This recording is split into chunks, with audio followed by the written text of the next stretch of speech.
Well, unfortunately, as I'm sure you've seen, it wasn't the football at Stamford Bridge which featured on the sports pages today. It was the scenes before, during and after involving hooligans.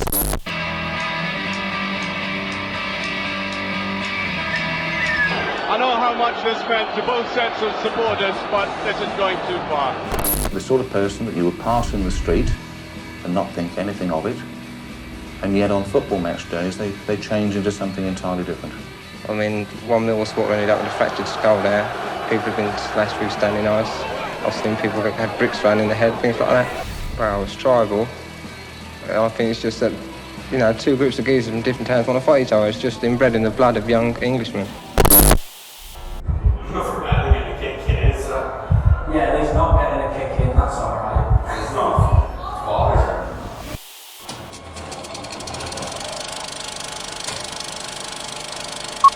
So, where do I begin with this one? In the 1970s, as you probably already know, a new craze would sweep across the nation and the world that would go on to represent the image of sport fanaticism for years to come. West Yorkshire and Scotland were punished by the courts for violent disorder. The FA is planning a full investigation into a night that shamed the game. After midnight, if you see a Welshman in the town, you're still allowed to shoot him. Talk about football hooliganism. The police are the bleeding hooligans. Football violence had previously existed beforehand, with the first instances of violence being reported at a football match in the 1880s after the English Football League was formed. Or, if you want to be completely pedantic, the 14th century due to Edward II's banning of the sport entirely, which caused riots. Even during an era where the football was made of a pig's bladder, the popularity of the people's game, had particularly in the working class areas of the UK, was evident for all to see. And for the most part, spectatorship was pretty civil. It was mostly on the pitch where the fighting took place, not in the stands or outside the ground. In the words of a very wise man, "You've got to fucking die to get 3 points."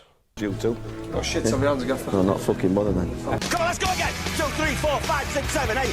Now fucking come on. Just to paraphrase, like, fighting between the players, it doesn't matter. But in the 70s, this violence was different. This was organised, this was consistent. This wasn't the action of one lone troublemaker. This was a whole generation of people who took football rivalry to a whole new level, of which the stench can still be present in the football to this day.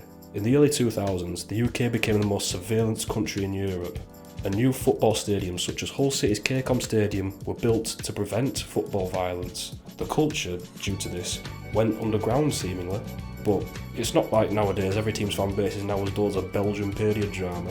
There are still many groups of fans who are attempting to prolong the hooliganism scene and are not willing to let the lifestyle be buried under the word of public order. More fly high, such as the pyrotechnics that follow them to games. In this documentary, I'm going to be interviewing 2 members of the Weekend Offenders firm, a hooliganism/ultra firm of the lower league team Coalbridge Wellers FC, where we will get an insight into one of the newest football hooliganism firms in Yorkshire. Why do they do it? Who organises this? And what's next for them? Let's find out.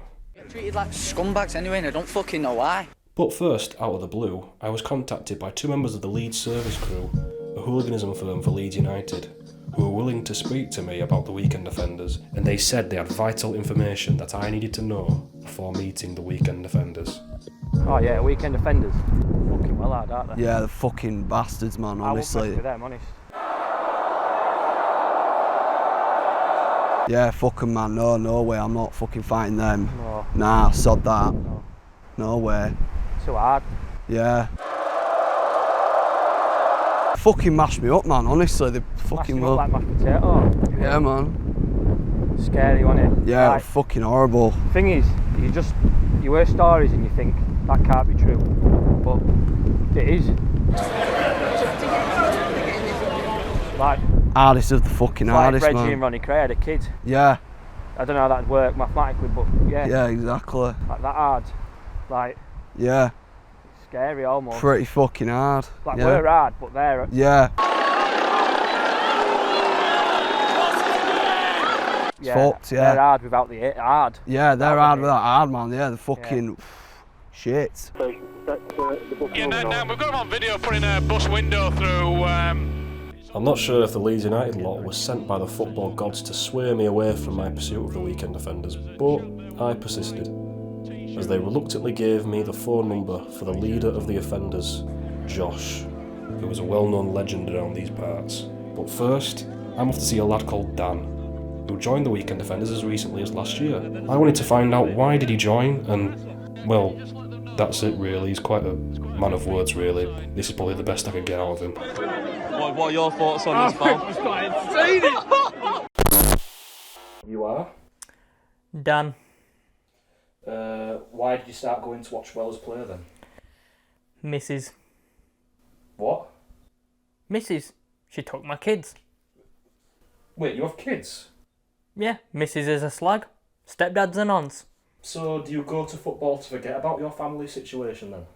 That and the Madrid. I always used to sit behind the goal, and then one day I saw the lads just doing their own thing. You know, they were throwing tampons at the away fans and stuff, so I thought, you know, Mrs. just took the kids. Fuck it, I'm gonna go and join them. And it was, you know, it was just excellent.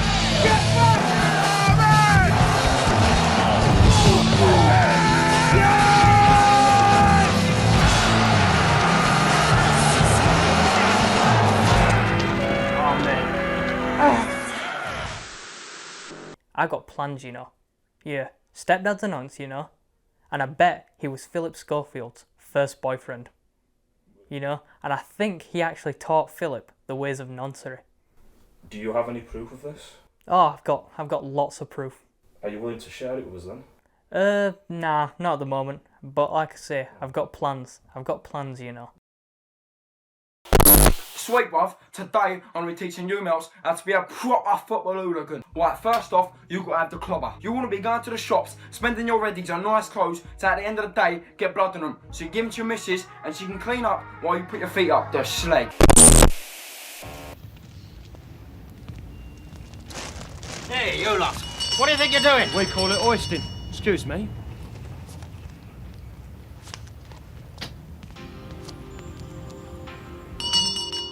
After an insightful discussion with Dan, I knew that it was now time to move on and face the leader of the weekend offenders, Josh. When I entered his house, I was very wary.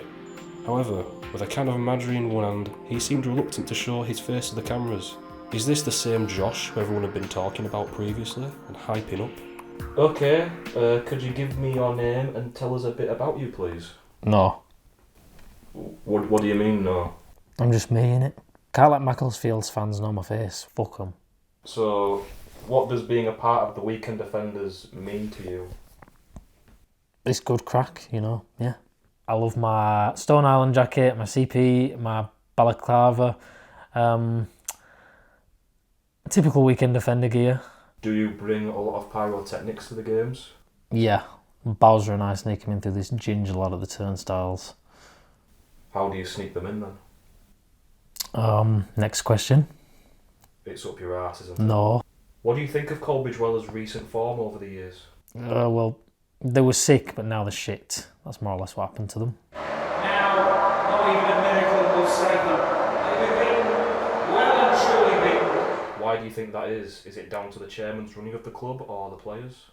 Well, honestly, mate, I'm not really much of a footy fan. I'm more of a fanny chaser, to be honest. Well, the tea lady is pretty fit, but don't put that in the edit. I have to say, from what people have said about you, I expected you to be a bit more abrasive. What do you mean? Well, when we emailed some of your fellow ultras about what to expect from you, Bowser had said, gives it big 'un, and always says he's up for a scrap, and you've been nothing like that so far.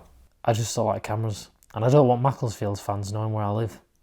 So how did you start the weekend offenders? I just started a Snapchat group chat mush. The rules for joining were, don't be scared, don't run, and never follow.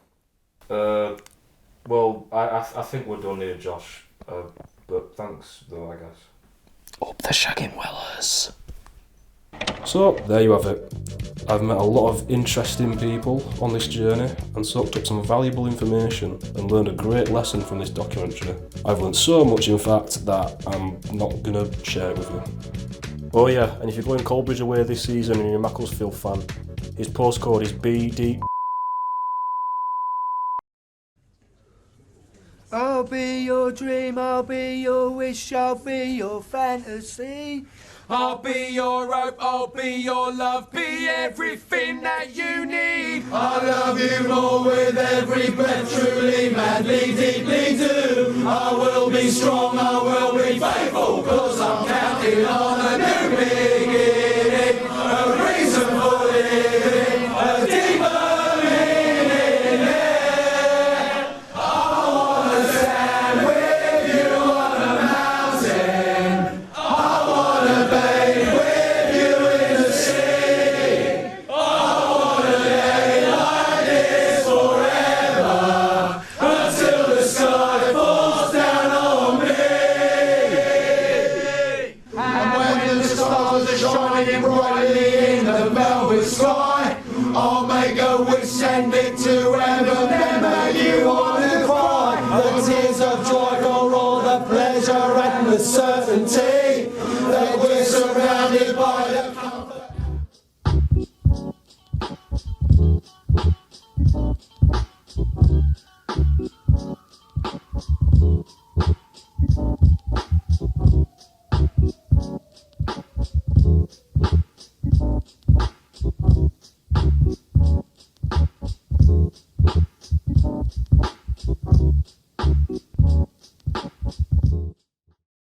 That's a load of bollocks!